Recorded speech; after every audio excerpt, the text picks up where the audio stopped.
এরকম ফুলকো, ফুলকো মুচমুচে বেগুনি খেতে কিন্তু সবারই খুব ভালো লাগে। আমারও কিন্তু বেশ ভালো লাগে। তবে শীতকালে বিশেষ করে এই নতুন বেগুনের বেগনি খেতে কিন্তু দারুণ লাগে।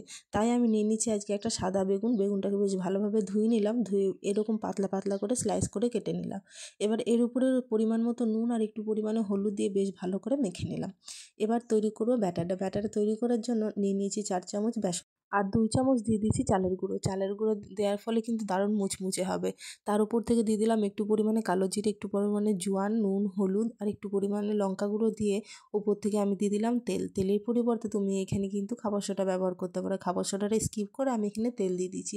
জল দিয়ে বেশ ভালোভাবে ব্যাটারটা তৈরি করে নেওয়ার পরে বেগুনগুলো এরকমভাবে ডুবিয়ে, ডুবিয়ে ডুবো তেলে কিন্তু বেগনিগুলো ভেজে নিতে হবে। এরমভাবে বেগনিগুলো একটু কম ফ্লেমে রাখবে কিছুক্ষণের জন্য, তারপরে ফ্লেমটা বাড়িয়ে দেবে। তাহলে কিন্তু বেগুনের ভেতরে বেগুনগুলোও বেশ ভালোভাবে তৈরি হয়ে যাবে আর এরকমভাবে লাল লাল ফুলকো ফুলকো তৈরি হয়ে যাবে।